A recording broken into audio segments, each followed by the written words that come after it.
বিএনপির যে স্লোগান ছিল সবার আগে দেশ, এই স্লোগান দেখে জনগণ এখন বলছে আসলে সবার আগে দেশ এটি তাদের একটি স্লোগান মাত্র, এটি তাদের মনের কথা নয়, বরং এই স্লোগান হয়ে গেছে এখন সবার আগে বিএনপি, সবার আগে ক্ষমতা। আলোচনায় অংশগ্রহণ করার জন্য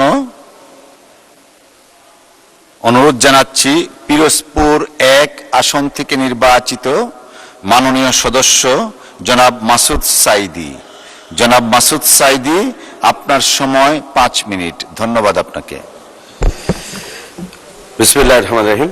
ইন্নাল হামদুলিল্লাহ ওয়াসসালাতু ওয়াসসালামু আলা নবিয়িনা মুহাম্মদ ওয়া আলা আলিহি ওয়া সাহবিহি আজমাইন। মাননীয় স্পিকার, আমাকে কথা বলার সুযোগ করে দেওয়ার জন্য আপনাকে ধন্যবাদ জানাচ্ছি।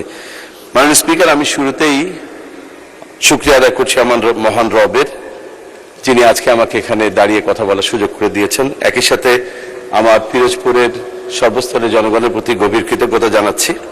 মাননীয় স্পিকার, প্রতি বছরই দেশের বাজেটের আকার বাড়ছে, কিন্তু স্বাধীনতার পর থেকে এখন পর্যন্ত কোনো অর্থ বছরই শতভাগ বাজেট বাস্তবায়নের করতে আমরা দেখিনি। পরিসংখ্যান বলছে বাজেটের আকার ধারাবাহিকভাবে জ্যামিতিক হারে বাড়লেও বাজেটের বাস্তবায়ন হার উল্টো পথেই হাঁটছে। মাননীয় স্পিকার, 2024-25 অর্থ বছরের বার্ষিক উন্নয়ন কর্মসূচি বাস্তবায়নের হার নেমে আসে 67.85%, যা 1976-77 সালের পর এটাই সর্বনিম্ন। আবার 2025-26 অর্থ বছরের প্রথম 10 মাসে হার দাঁড়িয়েছে 41.41%। এ ধারাবাহিক ঘাটতি বাজেট ব্যবস্থাপনার গভীর কাঠামোগত দুর্বলতার দিকে ইঙ্গিত করছে। মাননীয় স্পিকার, বিশ্বগুলোর মতে অবাস্তব অতিরিক্ত উচ্চবিলাসী রাজস্ব লক্ষ্য, কর, জিডিপি অনুতাপের দীর্ঘদিনের নিম্ন অবস্থান, ক্রমবর্ধমান ঋণ ও সুদের চাপ নীতি প্রণয়নের অতিকেন্দ্রীকরণ, দক্ষ জনবলের ঘাটতি, উচ্চ মূল্যস্ফীতি, প্রকল্প বাস্তবায়নের ধীরগতি এবং প্রশাসনিক দুর্বলতা সব মিলিয়ে এ বাজেট বাস্তবায়ন সম্ভব নয়। মাননীয় স্পিকার, প্রস্তাবিত 9,38,000 কোটি টাকার বাজেট একটি উচ্চাভিলাষী বাজেট। এ বাজেট বাস্তবতার সাথে অসামঞ্জস্যপূর্ণ একটি বাজেট। এই বাজেট বাস্তবায়নের প্রধান সমস্যা হলো অবাস্তব রাজস্ব আদায়ের লক্ষ্যমাত্রা, বিশাল ঘাটতি পূরণে ব্যাংক ঋণ নির্ভরতা এবং চলমান উচ্চ মূল্যস্ফীতি। এছাড়াও দুর্বল আর্থিক কাঠামো, ব্যাংক খাতের মূলধন সংকট ও দক্ষ প্রশাসনিক সক্ষমতার অভাবে বাজেট বাস্তবায়ন নিয়ে বড় ধরনের অনিশ্চয়তা দেখা দিয়েছে। মাননীয় স্পিকার, প্রস্তাবিত বাজেটে শিক্ষা খাতে 1,36,606 কোটি টাকার বরাদ্দের প্রস্তাব করা হয়েছে, কিন্তু 2 মন্ত্রণালয়ের 3 বিভাগের বরাদ্দ অনুযায়ী প্রাথমিক ও গণশিক্ষা বিভাগে 46,738 কোটি টাকা, শিক্ষা মন্ত্রণালয় মাধ্যমিক উচ্চ মাধ্যমিক বিভাগে 57,302 কোটি টাকা এবং কারিগরি মাদ্রাসা বিভাগের জন্য বরাদ্দ দেখানো হয়েছে 18,457 কোটি টাকা। এসব বরাদ্দ মিলে দাঁড়ায় মাননীয় স্পিকার 1,22,495 কোটি টাকা, অথচ বরাদ্দ দেখানো হয়েছে 1,36,606 কোটি টাকা। তাহলে মাননীয় স্পিকার, বরাদ্দের এই 14,000 কোটি টাকার হিসাব কোথায়?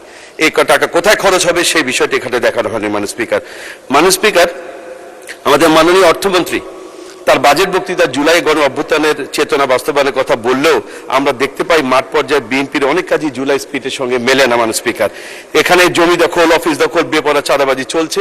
জুলাই স্পিরিটের বিরুদ্ধে বিএনপি যা করছে তার মধ্যে উল্লেখযোগ্য হলো যে ইতিমধ্যে তারা 56টি উপজেলায় জেলা পরিষদের প্রশাসকের নামে অগণতান্ত্রিকভাবে নির্বাচনে পরাজিত কিছু ব্যক্তিদেরকে তারা দায়িত্ব দিয়েছে। একই সাথে মাননীয় স্পিকার, গত 11 জুন সরকার দেশের 8টি নগর উন্নয়ন কর্তৃপক্ষের 1 বছরের জন্য চুক্তিভিত্তিক বিএনপি দলীয় কিছু নেতাকর্মীদেরকে সেখানে নিয়োগ দেওয়া হয়েছে। তাহলে জুলাই স্পিরিটের যে মূল চেতনা ছিল রাষ্ট্র সংস্কার, রাষ্ট্র মেরামতের, সেই চেতনা কোথায়? মাননীয় স্পিকার, বিএনপি শুধুমাত্র জুলাই স্পিরিটের সঙ্গেই চেতনা বিরোধী কাজ করছে না, বরং তাদের ঘোষিত 31 দফার বিরুদ্ধেও তার অবস্থান নিয়েছে। মাননীয় স্পিকার, বিএনপির যে স্লোগান ছিল সবার আগে দেশ, এই স্লোগান দেখে জনগণ এখন বলছে আসলে সবার আগে দেশ এটি তাদের একটি স্লোগান মাত্র, এটি তাদের মনের কথা নয়, বরং এই স্লোগান হয়ে গেছে এখন সবার আগে বিএনপি, সবার আগে ক্ষমতা। মাননীয় স্পিকার, আমরা দেখতে পাচ্ছি যে সরকার দলীয় সংসদ সদস্যগণ যেভাবে বাজেট বরাদ্দ পাচ্ছেন, যেভাবে তারা সরকারের বিভিন্ন দপ্তর থেকে বরাদ্দ পাচ্ছেন, আমরা যারা বিরোধী দলীয় সংসদ সদস্য আছে আমাদেরকে সেই বরাদ্দ থেকে বঞ্চিত করা হচ্ছে। মাননীয় স্পিকার, বিনিয়োগের শুল্ক ছাড় কিংবা প্রণোদনার ওয়াদা দিলেও বিনিয়োগ আসার সম্ভাবনা তৈরি হবে না যদি আইন শৃঙ্খলা ব্যবসা বান্ধব পরিস্থিতি তৈরি না হয়। আমরা অতি সম্প্রতি ইসলামী ব্যাংক বাংলাদেশ পিএলসির সাথে সরকারের যে আচরণ দেখেছি তাতে সুস্পষ্ট বোঝা যায় সরকার ব্যবসা বান্ধব কোনো পরিবেশ সৃষ্টি করতে হয়তো চায় না। একই সাথে তারা একটি হাসপাতালের ব্যাপারে যে আচরণ করেছে মাননীয় স্পিকার, একটি সুষ্ঠু তদন্ত বাইরেই তড়িঘড়ি করে একটি হাসপাতাল লাইসেন্স তারা বাতিল করেছে, যেটা মনে হচ্ছে যে মাথা ব্যথা হওয়ার কারণে মাথা কেটে দেওয়ার সামিল মাননীয় স্পিকার। এখানে একটি বক্তব্য আমি বলতে চাই, মাননীয় স্বাস্থ্যমন্ত্রী কিছুদিন আগে একটি বক্তব্য ফেসবুকে ভাইরাল হয়েছে মাননীয় স্পিকার, সেখানে মাননীয় স্পিকার আমাকে একটু সময় বাড়িয়ে দেবেন। সেখানে ভাইরাল হয়েছে মাননীয় স্পিকার, সেখানে তিনি বলেছেন কোট আনকোট, তিনি বলছেন আপনাকে হাত জোর কইরা কই কোন রকম ইলেকশনটা পার কইরা দেন, ইলেকশনের পরে দেখবেন কি রূপ আমার। তিনি একটি শব্দ বলেছেন, তিনি বলেছেন জাউরা রূপ দেখবেন আমার। মাননীয় স্পিকার, এটা হয়তো অসংসদীয়, এই জন্য আমি এটা বললাম না। যে 1 মিনিট সময় বাড়ানো হলো। থ্যাংক ইউ মাননীয় 1 স্পিকার। মিনিট, ধন্যবাদ। তাহলে জনগণের মনে এখন প্রশ্ন দেখা দিয়েছে, তড়িঘড়ি করে হাসপাতাল লাইসেন্স বাতিল করার মাধ্যমে মাননীয় স্বাস্থ্যমন্ত্রী তার সেই রূপটি দেখালেন কিনা মাননীয় স্পিকার।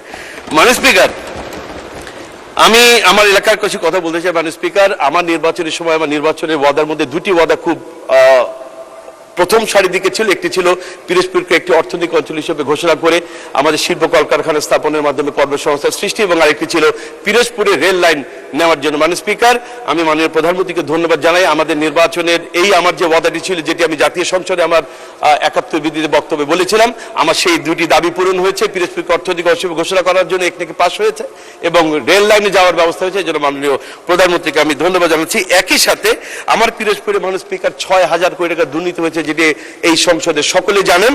আমার এই ৬,০০০ কোটি টাকার কারণে বিগত 2 বছরে আমাদের পিরোজপুরে উন্নয়নমূলক কাজ হয়নি। আমাদের পিরোজপুর, নাজিরপুর প্রত্যেকটি এলাকা রাস্তাঘাট বিধ্বস্ত। আমি আজকে এই সংসদে দাঁড়িয়ে